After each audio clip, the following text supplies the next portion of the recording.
This is a Kemp Oral History Project interview for the Jack Kemp Foundation with Dr. Richard W. Rahn, a senior fellow of the Cato Institute and the chairman of the Institute for Global Economic Growth.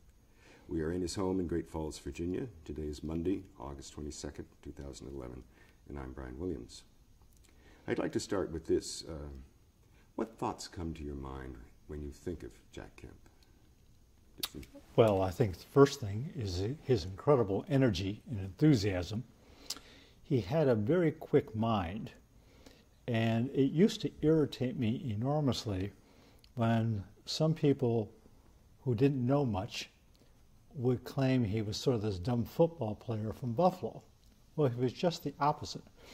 He was a great reader, he was a great questioner, he learned very quickly, and he was a critical thinker. And again, just a very quick mind. There's always the intensity. And remarkable person, and greatly enhanced my life having a friendship for, I guess it was nearly 40 years, 35 years. When did you first become aware of Jack Kemp? Well, I was a doctoral student at Columbia University, a doctoral student in economics. And during the 1972 presidential, 72 presidential campaign, I was working for Nelson Rockefeller, working on congressional campaigns and the committee to re-elect the president, which we called CREEP. We didn't realize how accurate a name that would be. And Jack had, I think he was elected to Congress in 1970, if I'm correct. And so I first became aware of him, and I had briefly met him sometime during the actual campaigns, but didn't know him at all. And the following year, I moved to Washington. I was head of the old Ripon Society at that point, which is a Republican policy organization. And Jack was speaking, I still remember this, at a little luncheon in Georgetown. And he had this interest in economics, and somebody suggested I go along. I've forgotten how I got invited. Anyway, I went down, and I thought Jack gave a dynamite speech. And afterwards, people introduced us, and we started talking. And he realized I was a young economist, and he said, well, did you get it right and stuff? And I don't know, I think we liked each other right off, and we started to develop a friendship. But it was really not until more of the mid-70s that we became closer colleagues.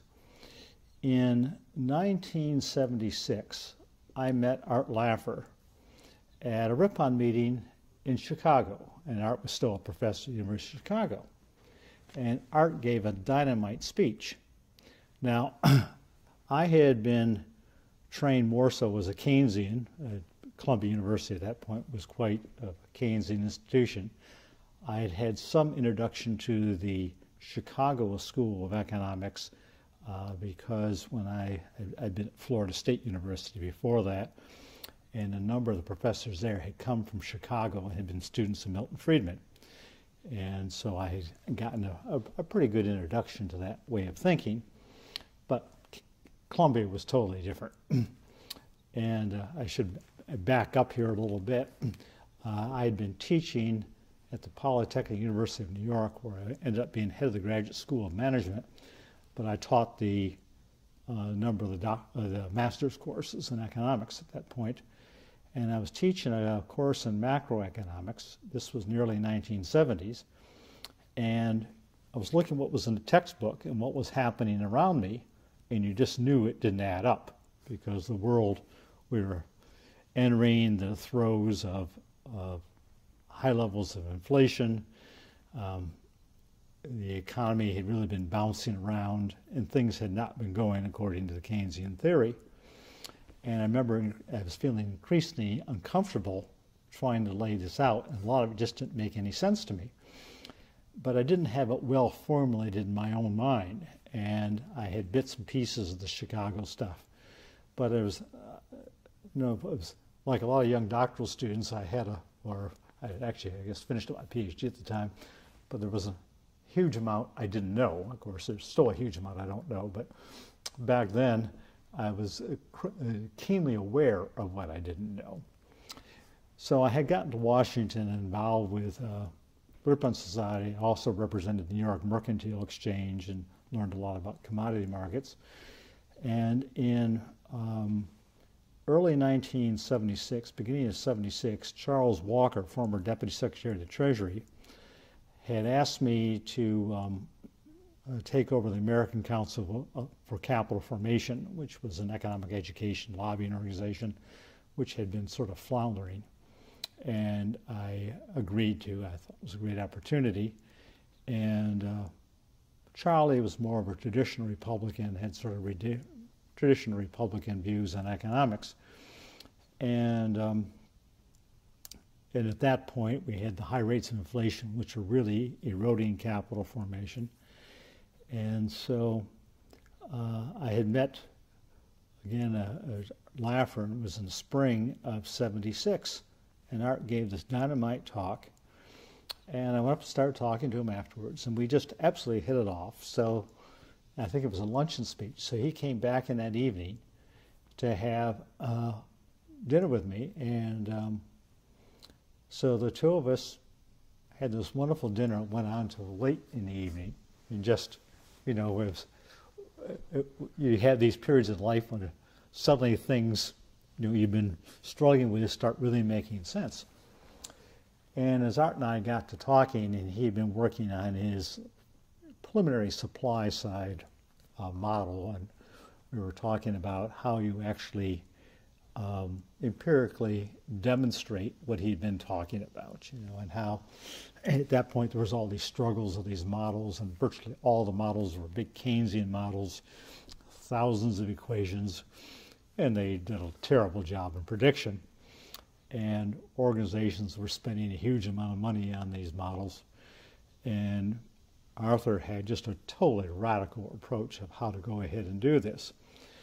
So in the ensuing months, Art and I agreed that he would go ahead and build what he called the prototype wedge model, the first supply-side econometric model. And he had recruited Dave Ranson, who had been a doctoral student of his, and Mark Miles, also a former doctoral student. Both had been professors, and David was up at Wainwright at that time, and they were going to do much of the mechanical work on the stuff. And I was the fourth member of the team, and mine role was more organization, also fundraising for it. And I had talked to Charlie Walker, and he agreed that we could do it through the American Council for Capital Formation. We set up a 501c3 under the ACCF, and I was able to raise sufficient money for it, and we built, then was the first supply-side econometric model. It didn't work. The problem was that we had huge data problems because there wasn't enough data with enough tax changes going back far enough. And I remember being very sort of nervous about all this because I had made certain representations to people who were donors about this model, what we were going to try to accomplish. And it was clear that just with data limitations and other problems, we were going to have a very difficult time with it. So finally it got near a point where we had promised some preliminary results, and we did a press conference. And Art was brilliant because rather than focusing on what we could do, he did a wonderful critique of the existing models, the Chase and the Wharton and DRI models, and he would just take them out to the edges and show the total nonsense. Like, if you actually believe the model, 100% of everybody working for government would result in huge GDP. I mean, it was just nonsensical. Well, during that time, Arthur was also becoming increasingly close to Jack, as an advisor to Jack, and Jude Wininsky, who had been at the Wall Street Journal. And so we sort of informally started this group, this supply side group, but it was really based about when Jack would get to town. Arthur would get to town. And there was a period of time, this would probably be during 1977, where Art by that time he'd moved out to University of Southern California as a professor there, and he would take the red eye in from Los Angeles, and I'd go pick him up at Dulles Airport, I don't know, 5:30, 6 in the morning, 6:30 maybe. And then I would drive him over to Jack's house in Bethesda. And Jack, I could still remember Jack being in his bathrobe making breakfast for us. And Art would give very detailed instructions of how he wanted his eggs and everything. And Jack was really, it always amazed me, sort of dutiful to Art in doing all this kind of stuff.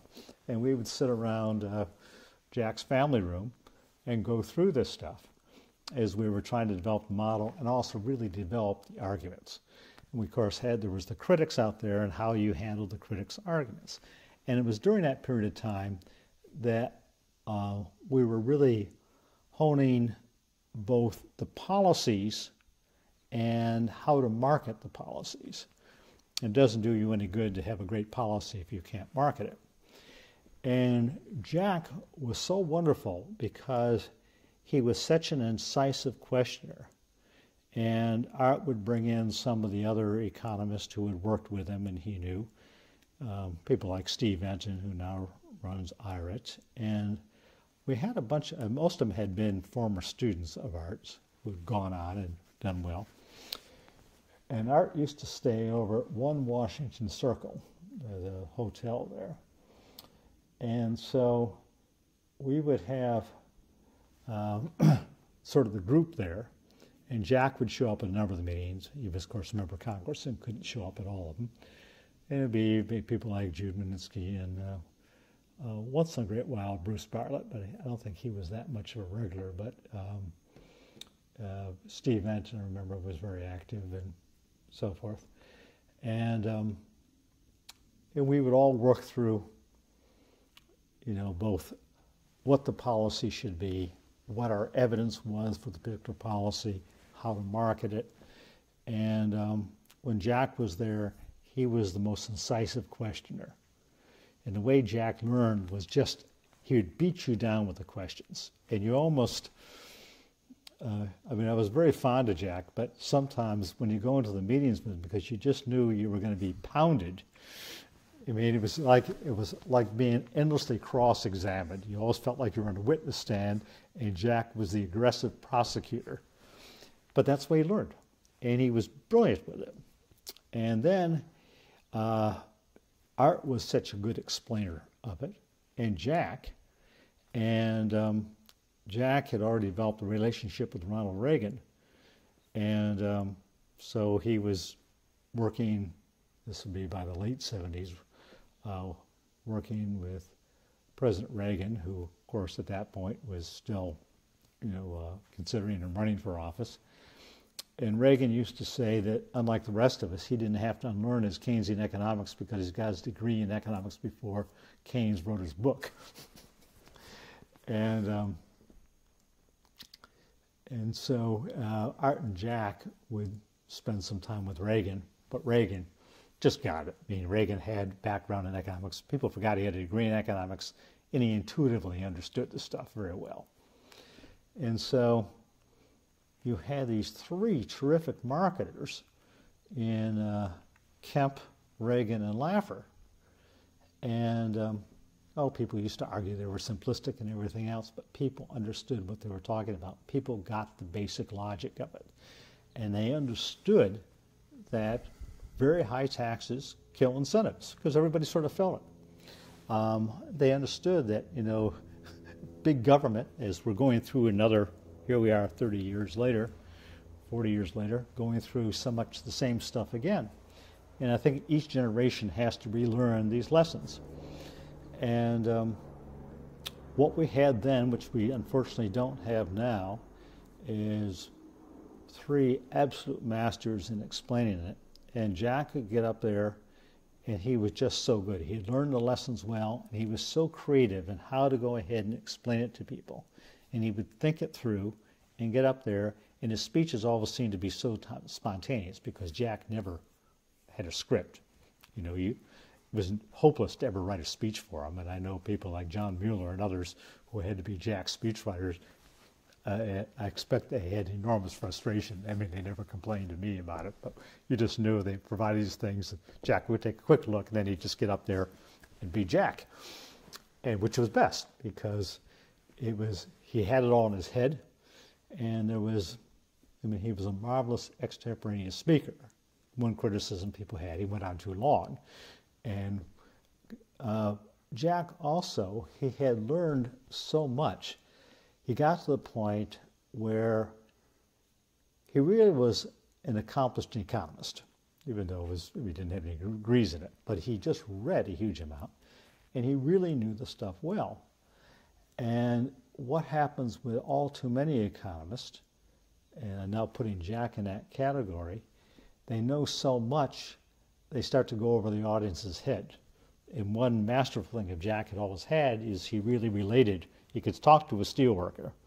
And I noticed, particularly more so in the later years, Jack got so much, and he sounded increasingly like the professor, rather than, you know, the marketer of the thing, which is something that Ronald Reagan never forgot.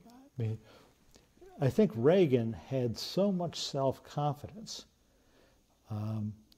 that when people would criticize him of being dumb and being simplistic, you know, Reagan used to say, well, he'd been in radio. At first you got to tell people what you're going to tell them, then you got to tell them, then you got to tell them what you told them, and you have to do it over and over again. And so the media was always bashing Reagan for saying the same thing and being simplistic, but Reagan knew precisely what he was doing, and that didn't bother him because he had the confidence. And sometimes I felt with Jack because in, you know, by the 1980s, Jack was also debating a lot of PhD economists on radio and TV, and he would do extremely well. But I know he would often sort of worry about it. Sometimes we'd have conversations because he didn't have a PhD in economics. And so, you know, he was going to go up against some famous economist, and normally he'd wipe the floor with him. But he still worried about it, and he almost became too professorial, I thought, at times, you know, rather than, I mean, he really understood this stuff, but rather than, you know, the early stuff he did with convincing of steelworkers, at times he'd drift from it. Not all the time. A lot of times he was just the same old Jack, but I had noticed that tendency over time, which I think any of us, if I was suddenly became a lecturer on paleontology, I could read a few books and I'd probably feel very inferior if I was going to debate a paleontologist, of course. Anyway, those are a few sort of general observations about it. And during this early period of development and whatnot, in the background is the Nixon administration and then the Ford administration. Mm-hmm. Now, did they function as a kind of goad to you, or did you play against them, or? Oh, very much.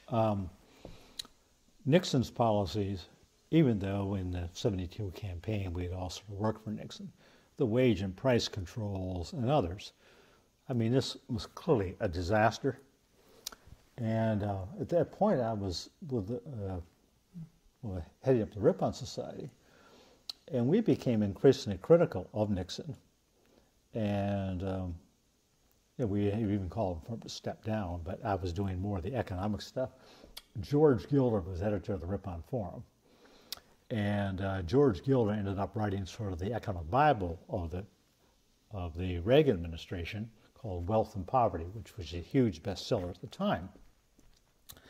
And I thought if I never did anything else, the one great contribution I made, if you pick up the original editions of Wealth and Poverty, George mentions I was the one that first taught him supply-side economics and introduced him to it, which of course I'd gotten from Laffer and Mundell and the others. And, but there was really the split against what we used to call the deep root canalers, who they were fixated on a balanced budget rather than economic growth. I mean, we have some of the same struggles going on now. We're not going to cure our current problems by just ratcheting down. We've got to get growth going. You've got to remove the regulatory and tax impediments and so forth. Back then, I think right now, regulations have become more of a problem than taxes, but back then it was clearly the taxes were the major problem. Reagan got it. And so, and the Ford team largely didn't. But there were people like Don Rumsfeld and Dick Cheney who shifted over to our team. And Laffer and Cheney became, I think, quite good friends. And over the years, I got to know Cheney some, and but he became very much a supply-sider. And I had watched the evolution of that. But there was the split back then. And Reagan in '76, where was he in terms of political or economic philosophy at that point? He was, of course, pro-growth and what we'd look at as sort of a supply-sider, but he wasn't articulating the things as well as he did by the time of the 1980 or the 2000 campaign. Excuse me, 1980 campaign. Right. Get my dates right here, right? Right. I mean, even though he was opposing Ford on a number of fronts, he didn't go after him as sharply as he did later on with Carter. And by that time, in that 4 years between 76 and 80, that was the point where Kemp and Laffer were, I think, really working more with Reagan. And I think just in all their discussions, I mean, Reagan had it, but it also honed the way he was always learning how to present things. And it was primarily Kemp and Laffer who were doing this. Were there others involved in sort of the education of Ronald Reagan? Oh, yeah. I mean, people like Marty Anderson. I mean, there was a lot of folks around him. And I don't even know, because at that point, I had not met Reagan. I didn't meet him until after he became president. And I read somewhere that in the '80 campaign, he had 74 people advising him on economic policy. I mean, there was an awful lot of people claimed to be presidential advisors. And in terms of people really having influence, I mean, in fact, just last night I was cleaning up some pictures, and I have my stack of pictures of me with Ronald Reagan. Now, and I spoke to him a number of times on various things. And I can think maybe once or twice or something I said that, that maybe had an impact on him, in one case in particular, which was a digression from where we are today. But I think Reagan really didn't need economic advisors in the way most presidents, because he was already schooled. And I think the books that Marty and Annalise Anderson have written, going back with Reagan's own notes and his addresses and the things he wrote many years before he had all the speechwriters and advisors,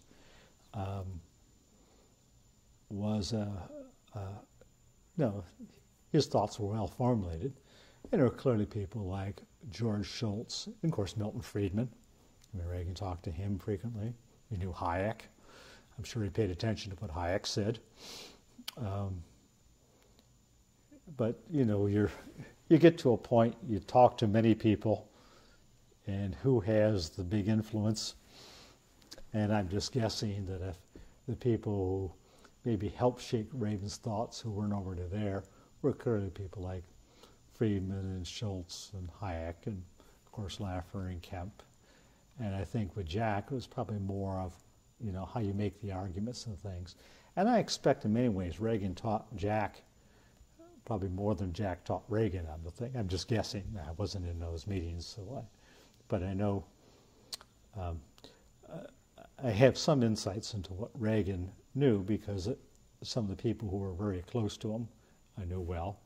And my former wife was a speechwriter for him, Peggy Noonan. In fact, right over in that corner, it was a different desk there at the time, the famous speech, 1,000 Points of Right and Read My Lips, No New Taxes, were written right there. So this is historic ground. Yeah, historic ground. But I would see the drafts of the speeches that went during Reagan's presidency and the ones on economics and things. Reagan always marked them up. And it was very interesting that Ronald Reagan, I don't think I ever, when I'd see these speech drafts, he always edited them, and he always improved them. And the press used to give his speechwriters all the credit for the great lines. With Reagan, most of the great lines were his. George Bush Sr. was totally different. you'd write a speech for him, hand it to him, and he would just read it. And because as we later learned, George Bush didn't really have, again, we're talking about 41, didn't have much of an interest in economics and didn't really feel it in the way that Reagan did. And if you ever do an interview about George Bush and Reagan, a lot of things I can tell you about that. But with Kemp and Reagan were much more alike in that, where they just had the great interest in it. Expand a little bit on your statement that you thought Reagan taught Kemp more than vice versa. In what areas? Well, I mean, I'm just guessing here in many ways, but Reagan had a more formal education in economics than Jack did. And we're talking about the period in the late 70s. And Jack was still very much learning. And we almost need to separate the period of time, I think, in the mid-late 70s, when Jack was really learning and he was more the student, and he didn't feel, I know he'd be sort of underconfident about the thing because I'd be with him with a good number of speeches, and he'd come up after me and said, did I get that right, or how did I do it? He did terrific. I mean, he gave a much better speech than I could have given, and he virtually always had it right. Once in a while I'd have some little critique. But see, Reagan had read all these things many more years before Jack, and of course Reagan was, 25 years older than Jack, and just had done a whole lot more, and was, I think in 1975, 76, Reagan was far better read in economics than Jack and had education. By the 1980s, Jack had caught up. But, and in the 80s and 90s, you sort of said, who is an economist? Well, it's sort of learning all the principles and, being reasonably well read in the literature and knowing how to make the arguments and how to think like an economist. And clearly I'd say by 1980, Jack had made that transition from sort of student to teacher. But Jack, in those early years, was very much the student, even though he was out marketing. But when in our group, he would be asking questions, and there was still gaps in his knowledge. And he would read it. I mean, you could give him things, and he would read a huge amount and pick it up. I mean, he was quick with the stuff. But, I mean, particularly on monetary economics and some of the trade and stuff, I mean, you would have people like Laffer, particularly, I think, was a very good teacher of Jack, and a lot of the others. And Jack went around and talked to a lot of different economists. I mean, he didn't rely just on any one person. The Savings and Investment Act, which was introduced by Jack, I believe, in '74, was that sort of the first movement of the supply-side symphony, or not? Yes, and much of that had originally been developed by Norm Ture, and I should go back. Norman, I think, had a very big influence on Jack, too, in those early years. Norman was a very good economist. He taught us all. Norman taught me a lot. And it was just never quite as dynamic and showman as Laffer. But Norman was very solid. And Norman was, of course, he was older than the others. And he had become early on a critic of government policy and what it was doing to capital formation. And Norman had done some of those early studies on how the high taxes were really damaging capital formation. And by the mid-1970s or early 70s, it was becoming increasingly obvious. And so there was the whole Kemp-Roth bill, and Ture had more of an influence on that. And Craig Roberts and other people, Steve Enton was very much involved. And Steve would be the one who can give you a more detailed explanation of what all happened those years, because Steve was more involved. I didn't really come on the scene until more of late '76, and so much of that was already on. But Jack, well, I know in '73 when I first met him, I mean, he was thinking in those terms, but by 76, Jack was still much learning, doing a lot of learning. Again, I think Norm Teray was maybe one of the earlier teachers, even before Jack and, I mean, before Art and some of the others. I guess what I'm looking at here, was there a kind of concerted effort by this group, of which you were a member, to begin pushing legislation to move things in your direction? Well, there was the early pieces, and again, Teray was more involved, and Craig Roberts was a young economist working on the Hill, worked Jack at one point. And so they were doing some of this stuff. Then, when we got the American Council for Capital Formation going, really it was starting early '76, Norman was on the board. By the end of '76, when at first I had no funding, I raised quite a bit of money during '76 to get things going. We had a few million by the end of that year. And so we had Teray on the board, Art on the board, and a number of other very good economists. And I was sitting down learning from these guys. I was a lot younger, and wasn't that much younger than Laffer, but a lot younger than Teray. And these people had been around this stuff. So the American Council for Capital Formation Center for Policy Research, that became sort of the home of a lot of this stuff. I mean, with all the things you need monetary fuel.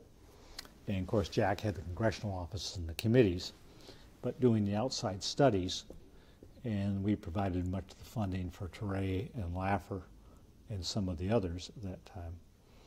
And my role was really, I learned the economics, could make the arguments, and I was better at raising money than some of the others, so I'd go off to the business community.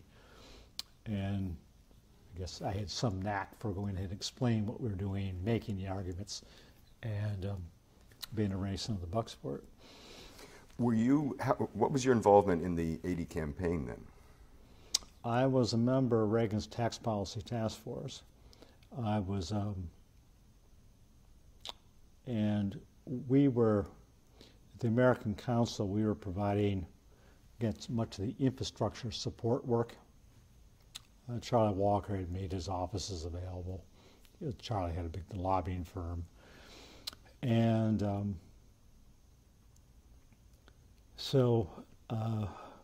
mean, we had our group working on, and it's hard to remember all the bits and pieces. I know we were all terribly active. And it was during that year I had first met Ed Meese, and Ed at that point didn't know much in the world of economics. He was a great policy guy. And Ed and I are still close friends to this day, and a smart guy. But I remember sitting down there working with Meese some and going through it. And again, Ed was sharp and picked the stuff up very well. And I mean, we had an awful lot of us doing a lot of different things.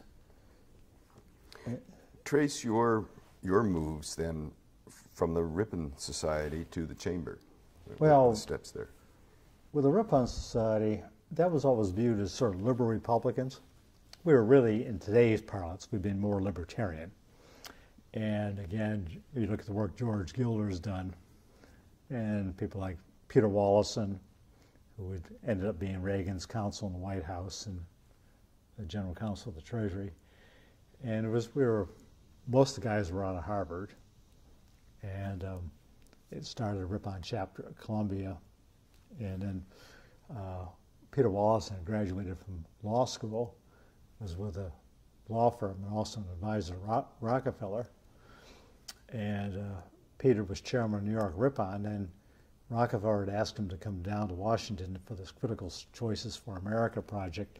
So Peter turns to me and said, "You're the new chairman." So that's how things go when you have these sort of spontaneous organizations. Anyway, so those early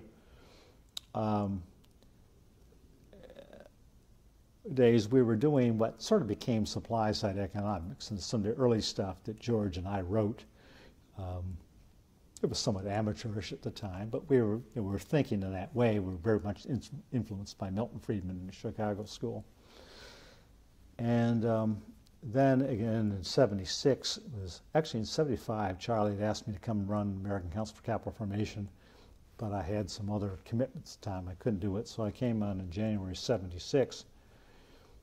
And I think it was March 76 when I met Laffer. And from that time on, the American Council became basically the institutional place for supply side economics. I was still somewhat active with Ripon and sort of brought along those whole people. And we, again, you need some infrastructure for any of this because you got a lot of people running around doing things. So somebody's got to pay for the luncheons and pay for some research work and the publications and everything. And we were doing that. And then what had happened the Carter thing was just falling apart. And with our board, with the American Council, one of the fellows on it was a fellow named Ed Cohen, who had been Undersecretary of the Treasury under Nixon when Paul Volcker was Undersecretary. Eddie was a little short guy, brilliant tax lawyer, and he and Paul Volcker were the two undersecretaries. And Eddie used to refer to Paul as the oversecretary because Paul was 6'7" and Eddie was probably 5'4". And but Eddie was brilliant. And Eddie really got into this thing. He understood economics. And as Treasury Secretary, I remember him telling me early on, and this was back in the early 70s, he said, no one understands the tax code anymore. I don't. And he was as brilliant as tax lawyers I've ever met because it was dying of its own weight. And it's only gotten worse, and Eddie turned out to be quite right. He's passed away, unfortunately. But Eddie had taken a liking to me and taught me a lot of tax because I didn't know anything about, particularly tax law at that time. But he just sort of became a bit of a protege of his and learned a lot from Eddie.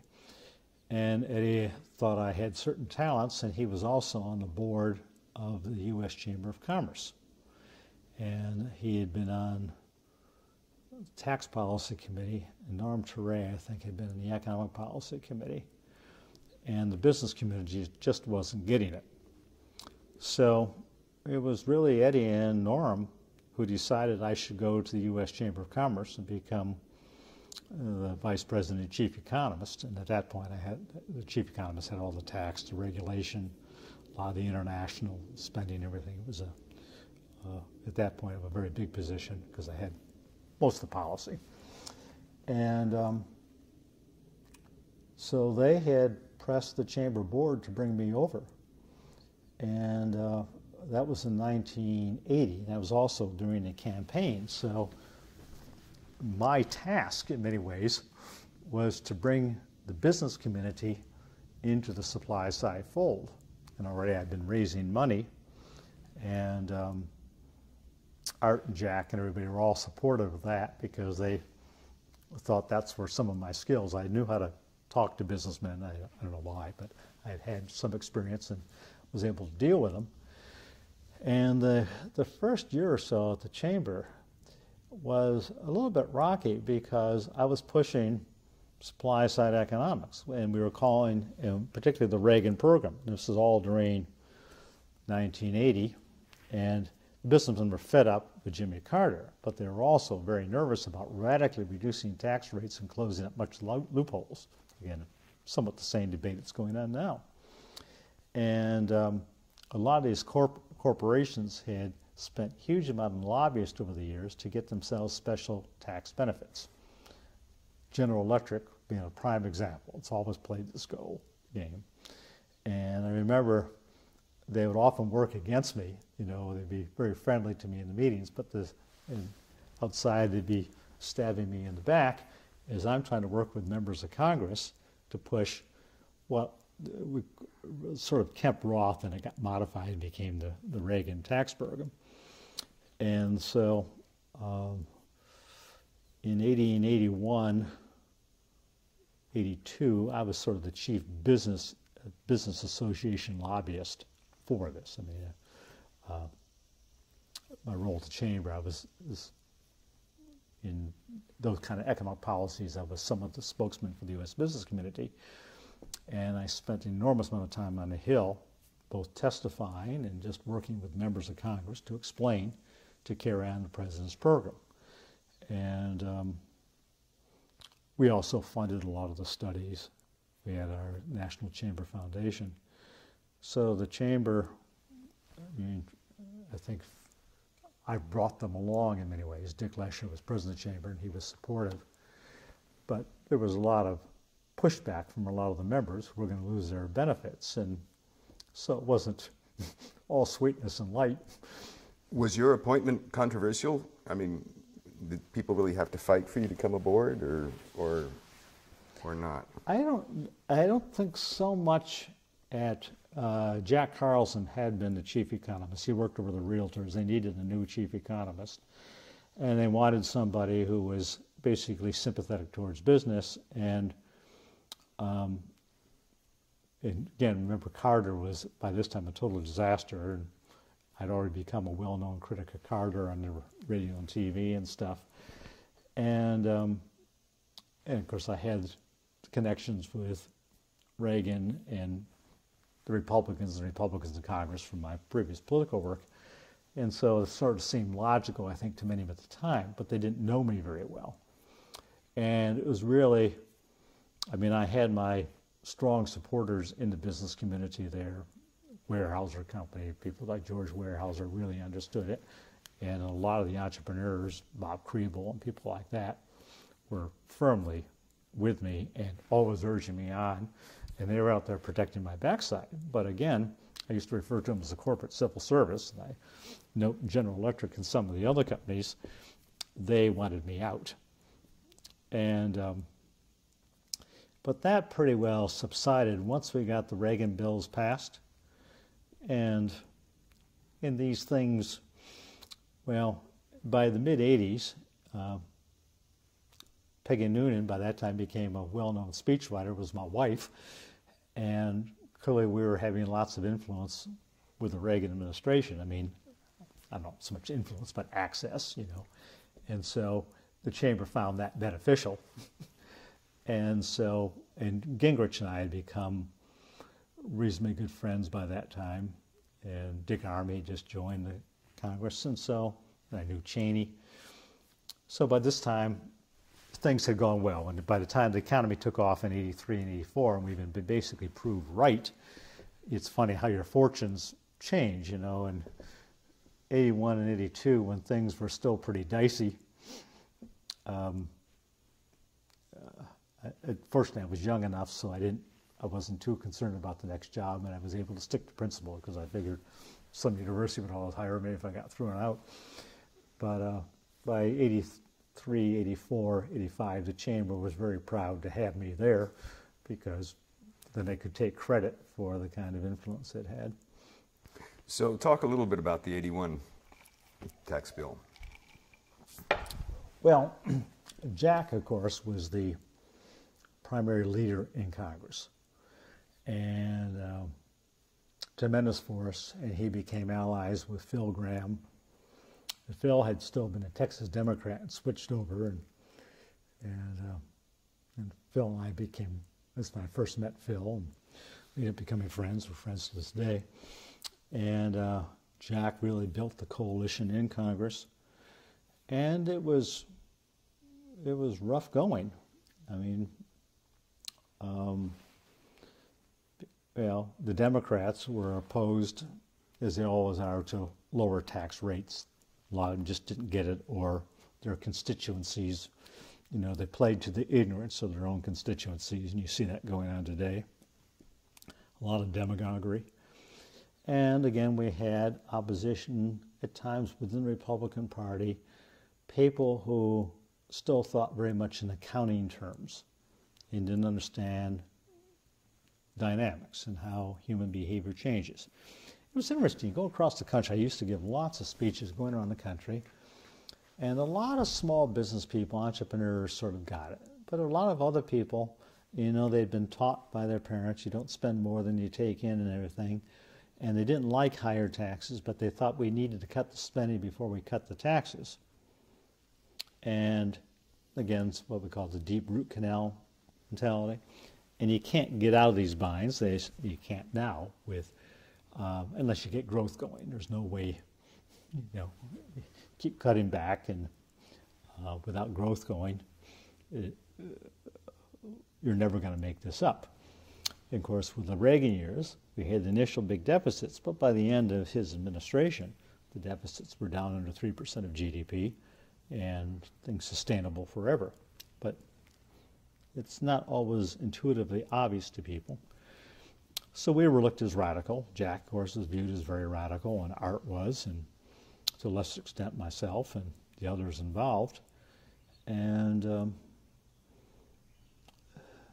it's interesting how these things sort of play out. But again, once the Reagan program was successful, suddenly, I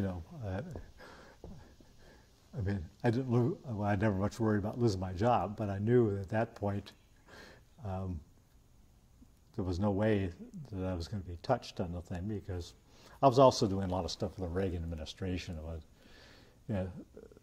as an aside, having very little to do with Jack, but Reagan didn't trust the State Department, and they'd put Charlie Wick in, who was an old friend from California, a businessman, a producer, great guy. He put Charlie in charge of an organization called the United States Information Agency, which totally changed now, but at that point, a lot of funding went into it and became powerful.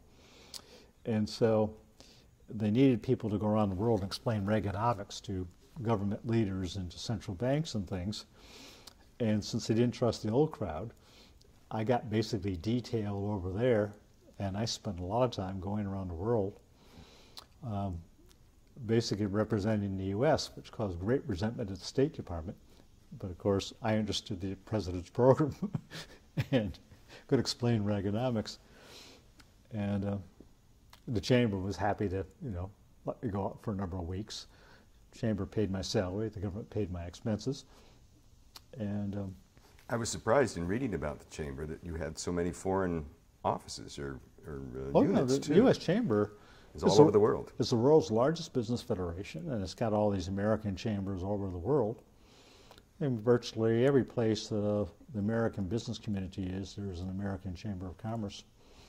And they're affiliated, they're independent, but they are all affiliated with the U.S. Chamber, and of course all these business associations around the world. So the Chamber's a federation. It's a huge, it's not just its direct members, but it's all these others. And at times, the Chamber's fortunes have gained and waned over the years. And the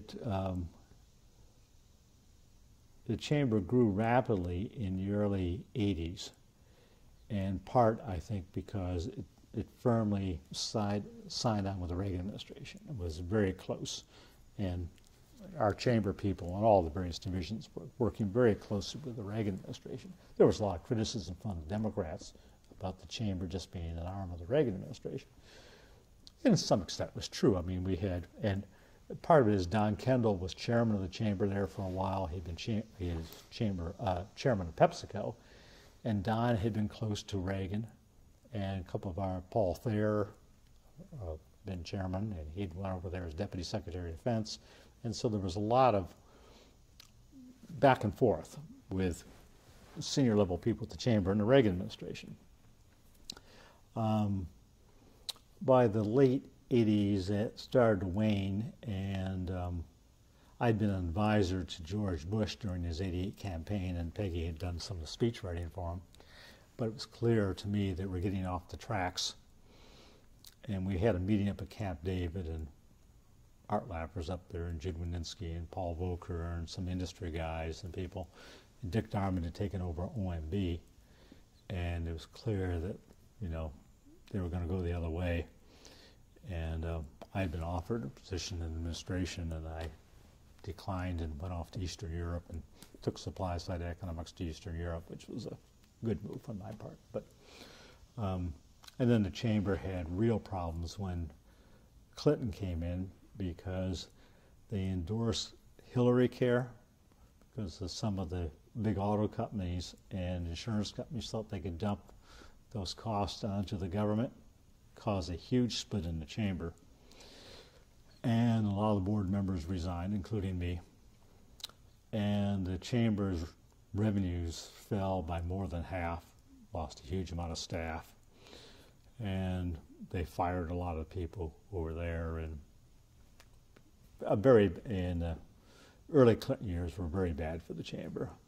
And then they brought Tom Donahue over, who's still the president, and Tom, he'd been membership director when I was there. Then he'd gone over to president of the American Truckers Association. And Tom has a big interest in litigation, tort reform, because I think the truckers had the problem. And so the chamber's done more on that in recent years. But in terms of economic policy, it never regained the influence it had in the size of the economics department and all the stuff we were doing. So it's a very different animal today than it was in the 1980s. So you were there during the golden age, in a way. Yeah, we were. I mean, I think there was some criticism of the chamber, a lot of criticism of the chamber of being so close to the Reagan administration, and the chamber's never been that close to any administration since. And there may have been, I mean, I can see some of the criticism, even though I was not much of a part of it. I was more so than anybody else in welding the two together, but we had similar policies, and for those of us who were in it for philosophical reasons, what we believed was good policy. But, organizations evolve and change over the years. How did you and the chamber handle the TEFRA in '82? We opposed it. And I was the leader in the opposition there. And Jack was opposed. And Newt was opposed, and we had a royal battle and on it. And actually, during that time, I got a lot of press at one point. I had said it was a breach of faith with the administration, and particularly the capital recovery allowances and things. And so the issues were strained then. In fact, Larry Kudlow called for my resignation or firing from the chamber. Larry and I are good friends, and I do his show and things now, but I mean, at the time, Larry and I were totally at loggerheads because Stockman was pushing this, and Larry was Stockman's deputy. And they sort of blamed me as for the business community's opposition and the chamber's opposition to it. And it's rough having fights with your friends, but we had, it was a huge split within, by that time, the Republican establishment. And there was the supply-siders, and Jack and myself and Art and all of the others were on one side, and I brought along the chamber. And of course, a lot of the chamber people were unhappy that I was opposing the president, and they couldn't understand how the chamber could oppose the Reagan administration as close as we were. And of course, once the bill passed and everything, we quickly made up, and then we were allies. But there was some things we had differences of opinion on, and that one was the most notorious, and where we bucked the tide. And I always admired Jack, and it was easy for me to be courageous because Jack was out there, and Newt and a bunch of the other, and you sit there and say, what is right? What I thought was right from an economic standpoint. And I had a lot more influential and powerful allies myself. And the president, he had very mixed feelings about it because it was the Stockman-Darman cabal who were pushing it, and Don Regan. And Don Regan later on in life told me I was absolutely right about the thing, and he apologized to me. And Ed Meese had told me I was right about it. So, we all made up. How did Reagan allow a new cadre of people to be that influential over him?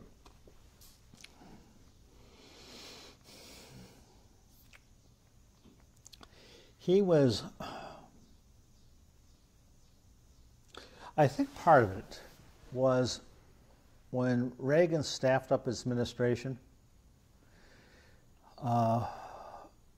Remember, our supply side group was so small. And getting enough people who really understood and weren't the deep root canalers. I mean, he had a lot of conservative Republicans, but people who were really all for growth. And so Teray went over to Treasury, Roberts, Wallison, and a few others. But Don Regan only became a believer in later years. I think by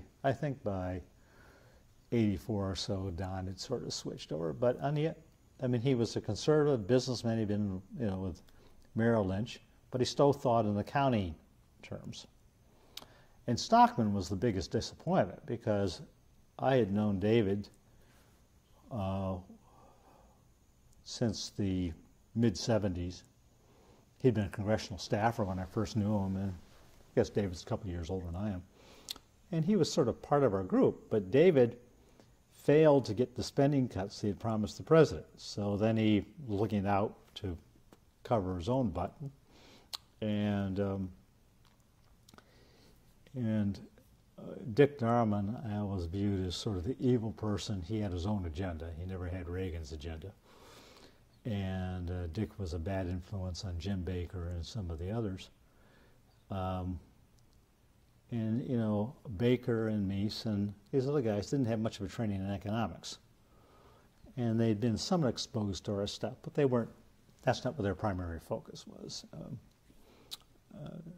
Ed, of course, was interested in judicial interests, and Jim sort of across the board, and a lot of foreign policy things.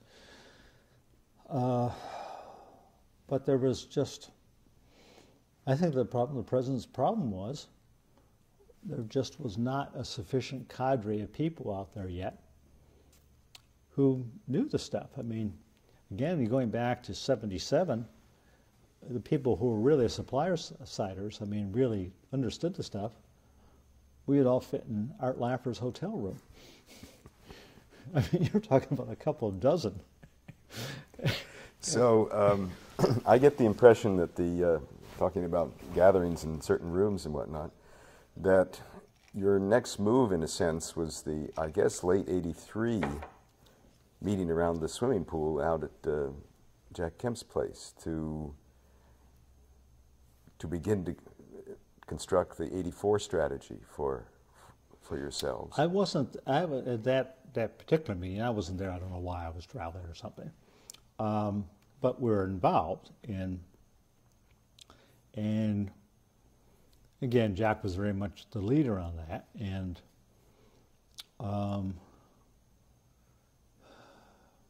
so that's the occasion when Irving Kristol said, let's take a look at Bradley Gephardt. Yeah, I guess. I can't remember because I wasn't at that particular. I thought you were. No, I don't think, you're trying to remember so many meetings and they all blend together and everything. And I guess I should have kept a diary of all this stuff, but I didn't. Yeah, Jack was, one of the characteristics of Jack, he was always so optimistic about people. And he would go talk to somebody about our policies, and they often politely nod. And so Jack took to that as they believed it. And which is, it's a wonderful, nice human characteristic. But Jack thought, if somebody listened to him, how could they disagree with him? And Bill Bradley was one of those people. And I remember I was always a bit of a skeptic about Jack's whole relationship with Bradley. And Bradley turned out not to ever be a believer. When he was off there doing other things. I think he played with Jack a little bit, and a number of the Democrats would do that. Well, you're saying that was sort of a game then. I think Bradley and some of the others toyed with Jack and sort of acted like, oh yeah, you got some good points and things. Even Charlie Rangel, because Jack would talk about the enterprise zones and all that. And he was so convinced of the logic of it, he couldn't understand how any of these black leaders could oppose him. Well, because he assumed that the black leaders really had the interest of their own constituents at heart. And I'm more cynical, but I got more cynical over these years. And I think a lot of them were more concerned about their own power than what happened to their people. And I mean, like I've known Charlie Rangel, I guess Jack maybe first introduced me to him or whatever, for 40 years, and I have a low regard for Charlie.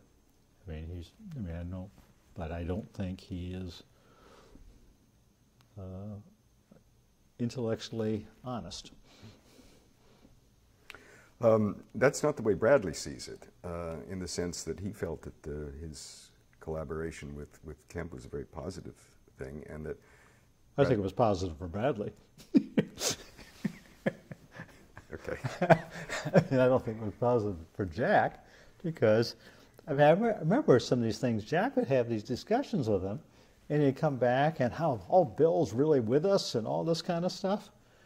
And I remember used to think, I hope he's right. There wasn't only Bradley, but there was other people, even times Dick Gebhardt and people.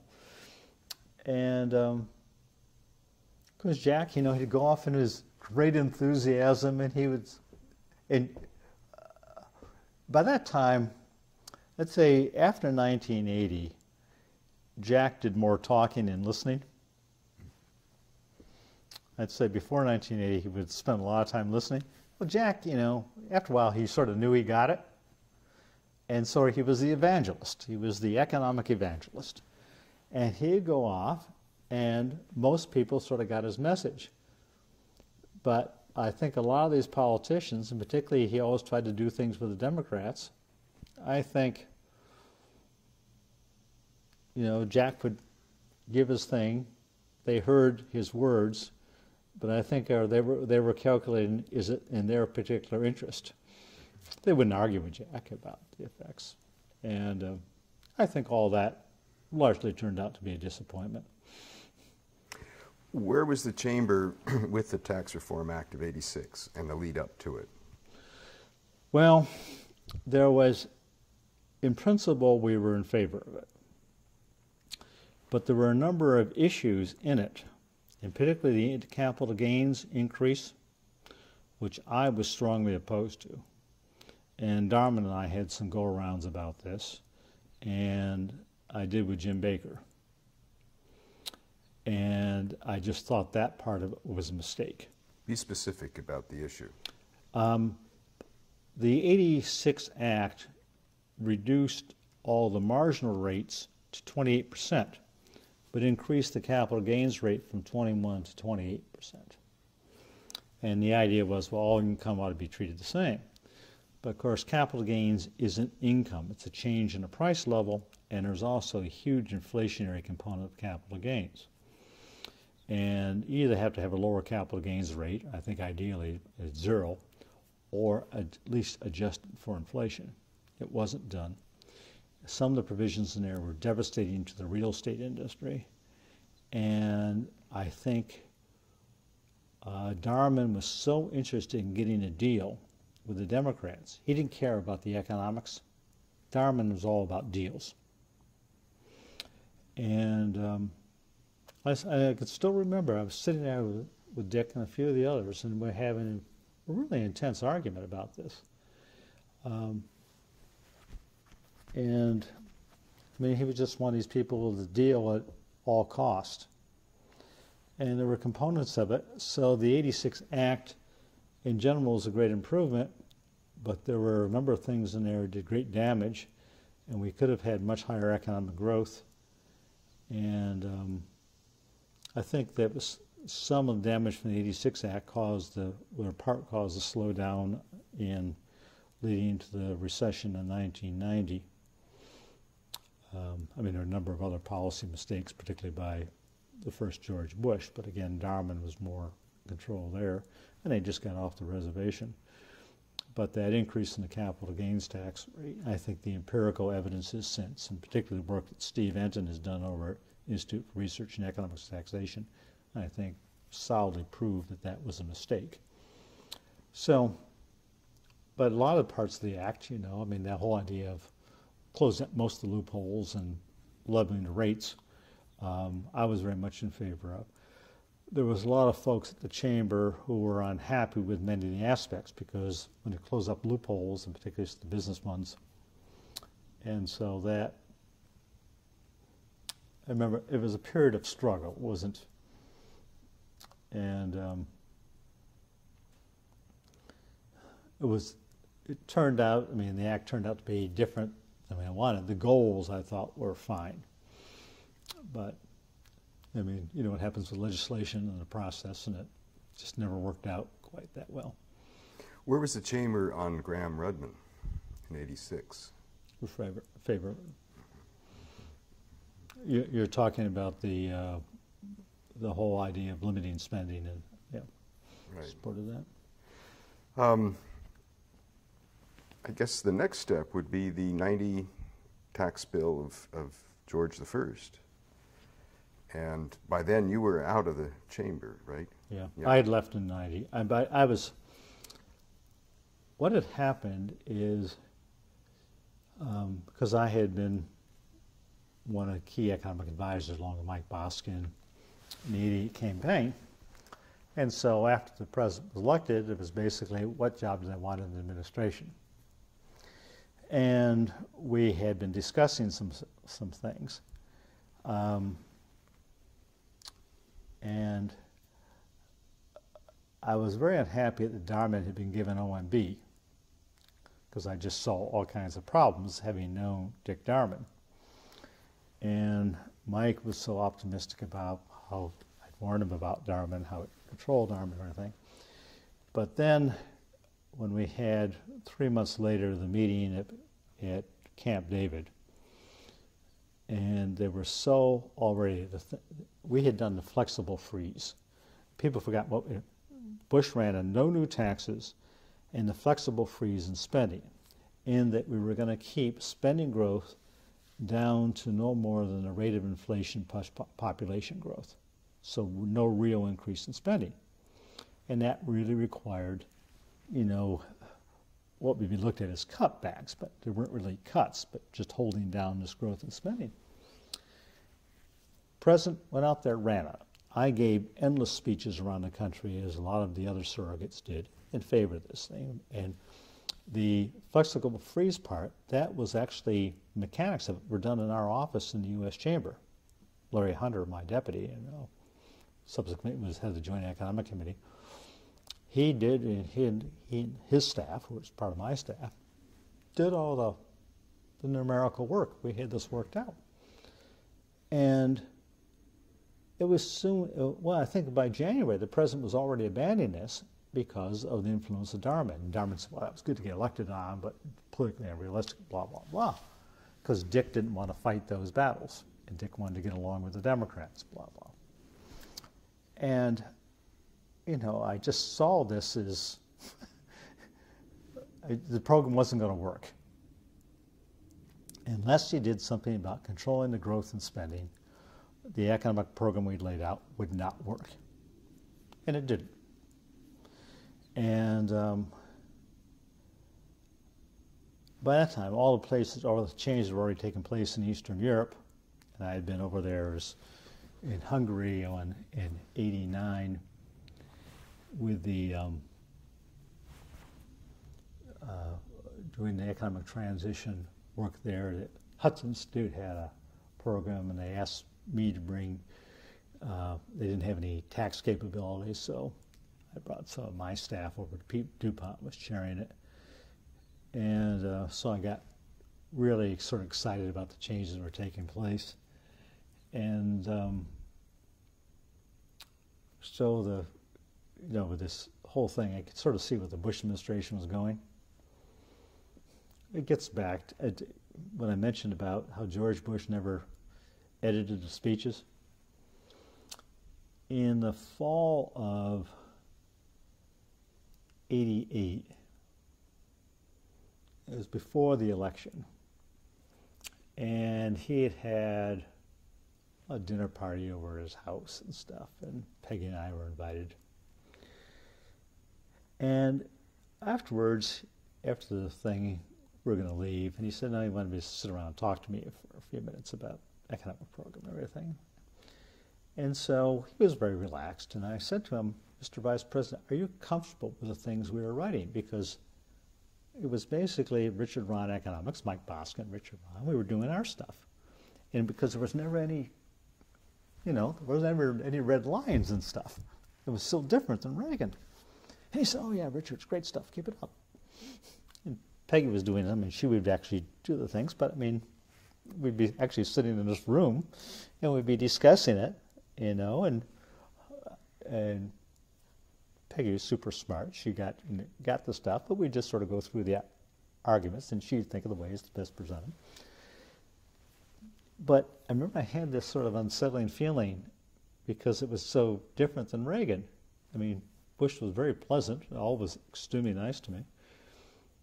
But I had the feeling he doesn't really feel it or things, I mean, I've been a professor, as an editor, you always grade the students' papers and make the thing a bit better, and he didn't do that.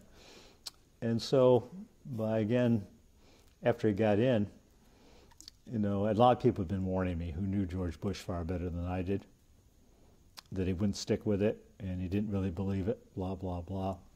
Other than Reagan believed the stuff. I mean, Reagan knew what he was doing, believed it. And it was just so apparent, and I could just, you had these sixth sense, things are not going to go well. And so I went up to Eastern Europe.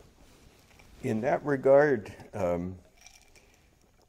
how do you explain what appears to be the lack of support among supply-siders of Jack's candidacy for the president in '88? Or did he have a lot of support? Well, I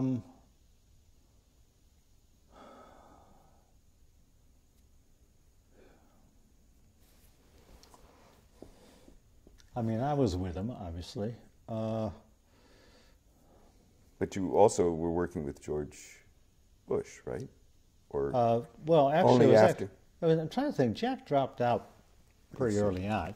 Peggy was working with Bush, and I can't remember the whole thing, but I know I didn't sign on.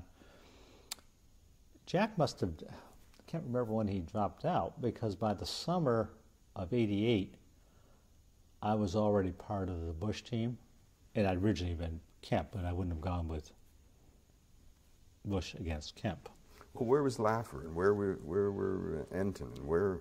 Well, Steve Enton, Steve's not a political sort, really. Very good economist. Most of the real supply-siders, I mean, obviously, Art's very good political. But I think he was backing Jack. I can't believe he wasn't. I mean, I can't remember all the details. But I think Jack's campaign was sort of underfunded, and I'm trying to remember the whole thing now. It just didn't seem that it wasn't all the monetary fuel, and I think a lot of people thought it was a little bit premature for Jack. I can't remember the whole, I just can't remember enough of the details now. But I mean, I was a Kemp fan, but the campaign, I'm sure you know more about it now, having gone back and read all the stuff, but I've basically forgotten much about it, but it was something that never really took off. And but the one thing I remember, because at the convention in New Orleans, we were all convinced that Bush was going to pick Jack as the VP, which seemed to be the logical thing. And Jack, I remember Jack and his brother Tom were all down there. And then Bush picked quail in that thing coming up on a river boat or something. I'm trying to remember all the details now. But it was so out of, picking Dan Quayle rather than Jack. And I remember we're all thinking, what is this? And this was another thing. It's sort of, when you have certain doubts about Bush, because Jack, I think Bush was probably looking back at it somewhat afraid of Jack, because Jack had real ideas. I mean, Quayle, I know him and I like him, nice guy, but he was not going to, he would never argue with Bush. And of course, Jack did, and of course, Jack ended up head of HUD, and he ended up arguing with Bush all the time. And famous thing where he almost had a fist fight with Jim Baker one time in the cabinet meeting over something. I wasn't there, but I heard the stories, you know, where they just really got in a row with each other. And Bush didn't like disagreement among his advisors. Reagan liked it because he learned from it. You know, he liked to have him argue out, but Bush didn't. But the idea of picking, you know, getting back to the Jack's campaign, I just wish I could remember the details more. But I remember we were all really thinking and hoping Bush would pick Jack as the VP. It seemed the logical thing in terms of age, and the Republicans always had this idea of succession, right? And we all thought, well, Jack there is the VP, will have the supply side influence. He was the one who understood economics, and Bush would bring along the Republican establishment, and you know, Jack was still viewed as sort of the radical there. Other than the competitive nature of Jack Kemp, was there any other reason you discussed amongst yourselves why he might have been passed over?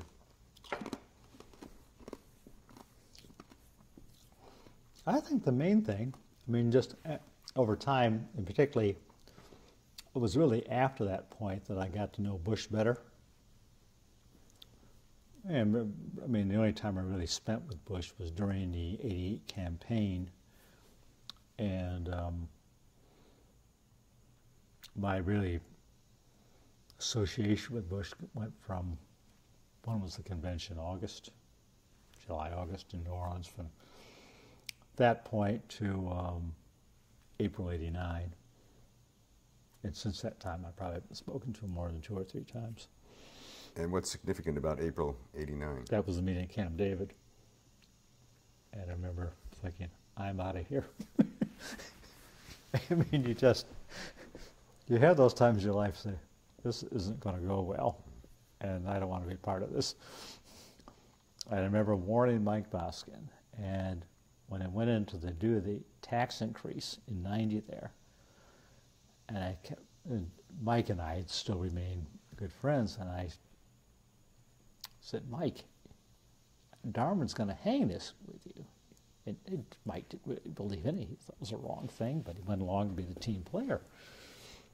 And so at the end of the administration, after Bush had lost, I remember Mike and I went off to a Chinese restaurant, and he said, you know, you were right about Darman. I should have listened to you. And it was, and of course, poor Mike, I mean, he's been regaining his reputation. But his reputation there among academics and others, where he had just a stellar reputation. And among our crew, you know, it just, here's a guy who walked in with a first-class reputation, and it got destroyed by people around him is because he stayed there being loyal to the president and didn't leave. So, was there thinking that Jack would have made a good Treasury Secretary or Commerce? Yeah, a lot of us liked him seeing Jack at Treasury. And how did you interpret his going to HUD? That Bush needed to give him something. And in the rationale, of course, Jack had been in favor of enterprise zones, was a Republican who got along with blacks, you know. And so, you know, and... Did you have any collaborations with Jack while he was at HUD? Oh, he used to have meetings over there. And Jack, he got into running his own foreign policy. And these were many of the conflicts he had with Baker. And so during the Russian transition, there had been Pepperdine University, a guy named Jim Wilburn, who's dean of the School of Public Policy, great guy. Well, they ended up, and I can't remember how it all came about, this Russian transition project. And Tom Kemp, Jack's older brother, and Tom was always a steady hand. Everybody around the Kemp brothers always said Tom was the one that should be president, not Jack, because Tom had a lot of Jack's good attributes, but he actually been trained as an accountant, but he got and was a very successful business executive. But Tom was sort of the less emotional and sort of more rational, analytical type, you know, and where Jack was always the firing, and Tom was the big brother. And anyway, they had this Russian project, which I got very much involved with, and that's how I ended up being an advisor to Gaidar. I had already chaired the Bulgarian transition team in 90 and 91, and Jack didn't think the administration was being aggressive enough in helping the transition in Eastern Europe, particularly Russia and everything. And Jack was right on that. And the Bush administration was a laggard with all this stuff. And of course, the State Department, they hate changes, you know. I mean, people forget the State Department was against the breakup of the Soviet Union because they knew how to deal with that, you know, and it was just so typical Washington. So Jack started running his own foreign policy out of his office at HUD, and particularly in regard to the Soviet Union and doing the privatization and everything there. And I was part of that team. And so we'd have a lot of meetings over at HUD to deal with foreign policy. But it was just, only Jack would do something like that. It was really acting out of the confines of HUD. I mean, oh yeah, it was really totally inappropriate for Jack to do it. But I mean, if I had been the president and I'd found Jack was doing this, I would say, you stop or you're out of here. But, I mean, part of his Bush was sort of a weak chief executive in many ways. I mean, I don't know how much. And, of course, Jim Baker got wind of it, and that's when Jim and Jack had all these fights. And George Bush didn't like discord among his advisors. I mean, I learned a lot about effective CEOs and ineffective ones, and how Reagan, and all counts, was so far ahead of. My admiration for Reagan constantly increased after, and for Bush Sr., who again is a lovely, nice man. But there was. What about later contacts with Jack since HUD? Oh, well, after that, we just remained friends, and then after. We went on some speaking things together. I'm trying to remember where we were. I can sort of remember walking down this hotel because the two of us had gone off to speak at some conferences. And I can't remember what it was now. I should have kept the records and all this, but, you know, sit around and having dinner together. And Jack was sort of floundering around of what to do next, you know, and he was starting the Empower America stuff. And then I went off I was first doing Eastern European stuff, and then I started business. We ended up building a little semiconductor and doing technological transfer out of the Soviet Union. And so during the 90s, or the early 90s, I was doing transition work. In the last 6 years of the 90s, I was just building a business, which we sold to Uniroyal in 2001. And so Jack and I didn't spend a lot of time together, but some, you know, and I think I did a few things to help empower America. We'd have meetings occasionally in his office, and one of the things was he needed a chief economist over that, and so Larry Hunter, who had been my deputy at the chamber and then became chief economist, or I did, and then Larry got fired when the chamber went left because Larry stood up against it. Larry's an extremely good economist and very principled. So Jack was looking for an economist. Well, Jack and Larry both have very strong personalities. And in economics, I knew there wasn't going to be any daylight between them on that. But in terms of personality, so I recommended Larry. So Larry went over to be Jack's chief economist. Larry had also has a joint economic committee, and again, he's a great economist. But Larry is a bit of a hothead, as Jack. And so the two of them, for all those years, worked together, but they were always in conflict. And each of them would bitch to me about the other. And the only reason they stuck together is because they needed each other, because Larry needed the income, and Jack needed Larry's brain and good work, and so Larry was very solid. And so it was like one of these marriages of convenience, like a husband and wife who don't like each other, but they stay around for the sake of the kids. And this was that relationship. And sometimes I ended up mediating disputes between the two of them. I mean, a couple times, But were you involved at all in his vice presidential run in '96? Not much. Larry was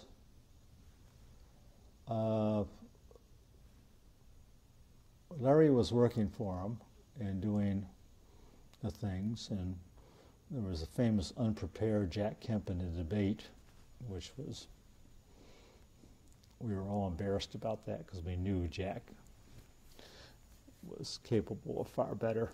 How do you interpret that incident? Well, I mean, from what Larry told me, Jack didn't really prepare for whatever reason. And I think he just thought it would be a cakewalk for himself. And also, I think it just maybe the mood of his day or something, because we all knew Jack was far more capable and better. I mean, we all assumed Jack was going to wipe the floor. And I remember sitting watching it thinking, why does he say this? I know he knew this stuff. And why he came back, why he was so milquetoasted about the thing, I don't know. I thought of that incident when you mentioned earlier that he would read a speech and then go off and speak extemporaneous and cover the same topic. And maybe it was too structured a setting for him, no? Jack, I've watched Jack in good debates. He would be a terrific debater. No, Jack. It was an off day. You might talk to Larry more about that. Because I remember afterwards we were all appalled, and all of us who knew Jack, because that just wasn't a Jack Kemp performance. And I remember Larry saying that, because I started beat up on Larry, I said, why didn't you have him better prepared? And Larry said, I kept trying. He didn't want to pay attention. Went off to play tennis the afternoon or stuff, or I've forgotten what he was doing. But I think Larry can give you more of the blow by blow. But Jack, for some reason, I don't think he took the thing terribly serious, and he didn't really, from what I recall, didn't really prepare. Do you have any sense that George W. Bush sought Kemp's advice in any manner or form? Not particularly. I don't think he liked him. So as far as you know, there were no interactions between the two? Well,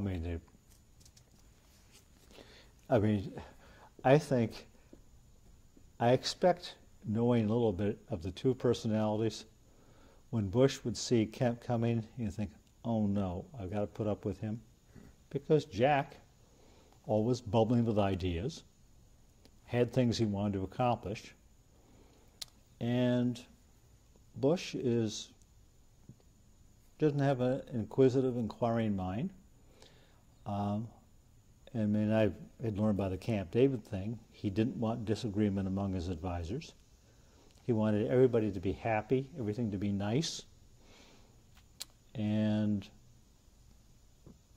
he didn't like conflict. You're talking about 41 or 43? 41. 41. I was thinking more in terms of 43. He came into office in 2000, and Jack was alive until 2009. So do you think they had any contacts?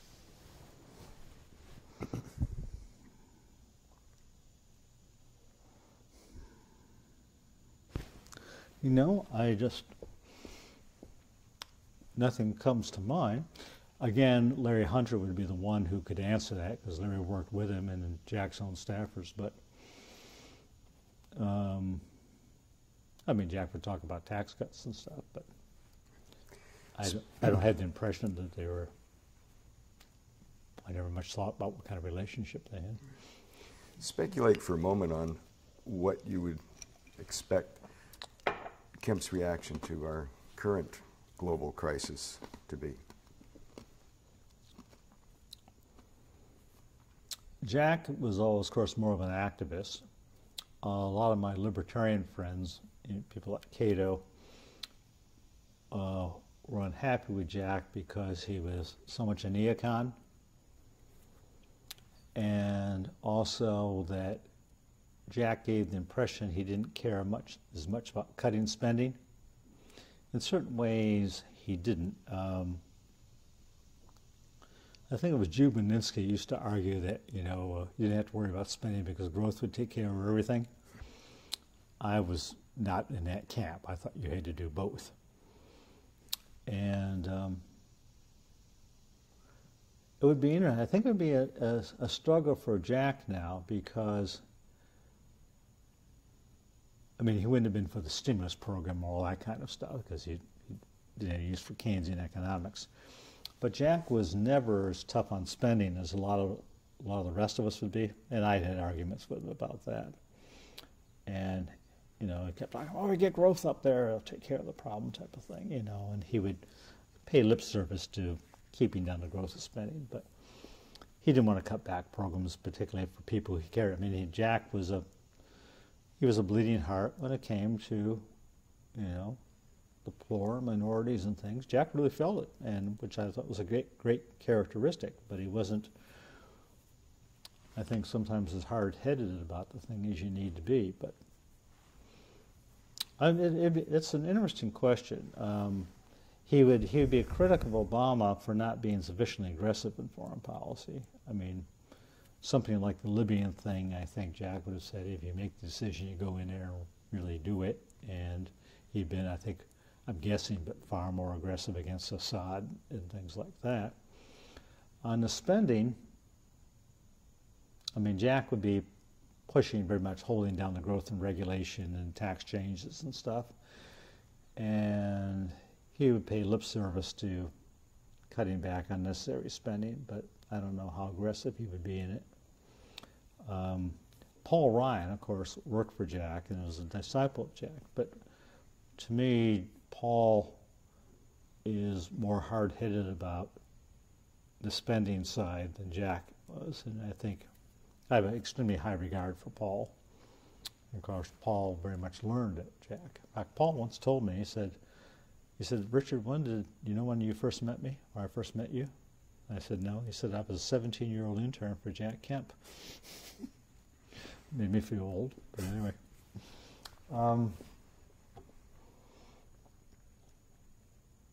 It's sort of hard to speculate what that would be. Jack's brother Tom was always much more attuned to spending, having been running big companies and been trained as an accountant. In fact, Tom used to tell me the stories of how Jack would, Jack never paid much attention to his own finances and tax things. And so it'd get around tax time, and Jack would show up with a box with Tom and say, "Hey, big brother, do my taxes," and they would have big fights about this, but Tom would go ahead and dutifully do them and stuff, We just came back from California where we had interviews with Paul Kemp and Dick Kemp. Mm-hmm. But of course, Tom is not here to be interviewed for this project. You obviously knew him quite well. And in fact, in later years, for the last, since 1990, 91, Tom and I actually became closer friends than I was with Jack. So talk about Tom a little bit more. Tom, just an absolute prince of a man. He physically was much bigger than Jack. All the Kemp brothers, of course, were athletes type of thing. And Tom, very smart, and just the most absolute solid citizen. I mean, with Jack sometimes, people were worried sometimes to be president because Jack would go off on his things, but Tom was always Mr. Cool, calm. I mean, he had a temper a bit, you know, like all the Kemps did. But, you know, if I had a box here full of money and which of the Kemps I'm going to give to for safekeeping, it would be Tom. Now, Jack wouldn't misuse it, misspend it, but he'd lose it. I mean, that's sort of the difference in personalities. And Jack very much relied on Tom. And I know it was a huge blow to him when Tom passed away because he was always checking in with his big brother. And especially Tom. Yeah, Tom was the oldest. And, I mean, Jack always spoke so highly of Tom, and for good reason. Jack depended on Tom. Tom was the anchor. And Tom, of course, could say things to Jack that nobody else could. He was the person that could rein Jack in. People would go to Tom when they thought Jack had gone too far with things, you know. If you wanted to lobby Jack, rather than trying to do it to his face or where he wasn't listening, you go to Tom. Where was Joanne in this structure? Never quite sure. I never knew Joanne terribly well. I mean, I was with her a lot of things. I remember early on I had the impression, well, maybe she was just nothing more than the good-looking wife of the football player and things. But then during, still at the chamber, what was Jack? Maybe it was when he was first running for president. And she came over, and she was orchestrating things. And I remember I was really impressed of what a great presentation she did and how she managed things. I mean, she was out there protecting Jack. And so I remember my impression of Joanne, which was never at all negative, but, you know, it hadn't been strong, really soared after that. Suddenly I saw, well, this woman, I mean, Jack wasn't there, and for some reason she was basically the surrogate. And she not only gave a great talk, but she just managed things and working closely out for his interest, because there was a big audience, and because I knew her some, and there was the sort of chamber executive probably knew her best, and watching just how her attention to detail, how she wanted things, and said, this got to be this way and everything, and right on. And so my impression of her grew much after that. The reason I asked about her right now is because she is often described as Jack's anchor. Well, I think in many ways she probably was. But see, I mean, you got the thing of husband and wife. I mean, but Tom I knew well. And I mean, so I never knew. I was never socially close with the Kemps. His daughters had babysitted for my son, Peggy, my son, a little bit when he was little, but, you know, we well knew each other, but not close. And Tom was the one. Tom was actually the Kemp I was closest with. Tom and I spent, you know, time in Eastern Europe, Russia, traveling together, and visits in California, and we were just. Tom, I always found easier to talk to than Jack. Was he a better listener than Jack? Oh, yeah. Tom, you'd have. I mean, Jack was always so competitive. Sometimes it was hard to have a conversation with him, and his mind would be racing so fast, and he was always things. I mean, you wouldn't have sort of normal give and take in many ways, because he had that exceptional brain. There's like no other people are that way. But Tom, you know, you can sit down and be real relaxed and have a cup of coffee with Tom and just have sort of a very normal conversation about things. And you could talk to, he would be very candid about Jack, because we both had such a high regard for Jack. I mean, he loved his brother, and I had such a high respect. But you could sit there and talk about his flaws and what things we had to try to work on, or whatever, you know. So what would be some of the components of Tom's portrait of Jack? Well, I mean, he realized particularly Jack's smarts and quickness and things and rhetorical skills. I think he understood the importance of calming down Jack sometimes, you know, and I mean, I don't know their private discussions, but I know, I mean, Jack would tell me that how much he relied on Tom, and I could sort of see it when I'd be with him. I mean, you were hardly ever in a room where Jack wasn't the dominant person, but if Tom was there, Jack, would be the flashy one, but Tom in many ways was the dominant person. He understood politics, but he didn't want to go there. Would that be accurate? I think so. I don't remember us having a discussion about him running for something. I mean, he was involved and interested in politics. But Tom was basically a businessman and, you know, of course, on the board out there at Pepperdine, and I think he felt that, you know, the one politician in the family was enough, and Tom didn't need the limelight, you know, he didn't. Tom could stand off the side, and if people didn't recognize him, he could have cared less back there. I probably think he almost appreciated it, you know, rather than see what, I mean, any politician has to go through. It's a particular type of personality to be able to enjoy and endure what politicians have to go through. And I mean, because you don't have any private life in a way. You can't walk into a room or anything. And I think Tom so appreciated he could walk into a restaurant without people coming over and pestering him or whatever. How do you think Jack Kemp should be remembered?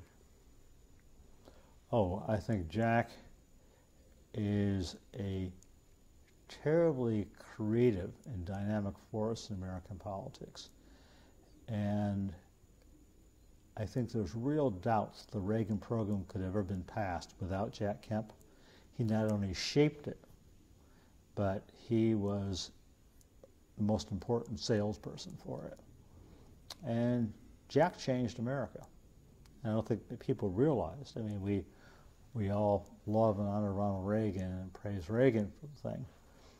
But part of Reagan's success was Jack Kemp as his friend and, you know, the role that Jack provided. And I think Jack probably taught more economics to more people because Jack spoke to so many groups and did so much and explained it so well. I mean, his audience, Jack had the national audience for a long time, and he never gave up. He was tireless with it. And, you know, you sort of look at through American history, certain people who were just a force for good and maybe never reached the absolute pinnacle, but Jack was one of those. America is far better off for having a Jack Kemp. And I think every American lives a bit better because of Jack's influence on economic policy. He also was extremely influential in pushing the Republican Party into having more concern about blacks and other minorities because he was such an inclusive individual. And I think he really helped shape the party, and the fact that you've got an increasing number of blacks in the party. I think most black Republicans will go back and say, well, Jack Kemp was a major influence. And when Jack used to make the comment he had showered with people that a lot of Republicans wouldn't even shake hands with. But he made the difference because he could embarrass those people who were so maybe not really racist, but you know, into not going out there and helping along people who hadn't had the same opportunities as they had had. And Jack had enormous compassion, and that came through. It wasn't phony. He was not a phony. He was just genuine and firmly believed all the stuff he went out and did. And it was what politics should be about. And I treasure the thought that he was a friend, and I learned a tremendous amount from him. And I used to sometimes say to him, I'd learned more economics from him than he had learned from me, because he had, we went back and forth, but he'd get things, and he'd force you to think. And afterwards, Jack and I have a conversation about some of the questions he asked me. It'd make me think about things I hadn't thought about before. And, I miss him. What was your last contact, do you recall, with him? Well, the last contact was after he got sick. I had some phone calls with him. And, right after, I guess it was, he died 2 years ago, was it? 09. 09, yeah. So it'd been around Christmas '08, just when he learned he'd been sick. Because I'd first sent him an email, then I called up and we had a chat, and I said, well, I'm always optimist. He was optimist. When you get feeling a little better, when you're up to it, let's go out and have lunch, and never talked about that. And of course, it never happened because cancer came far faster than any of us anticipated. I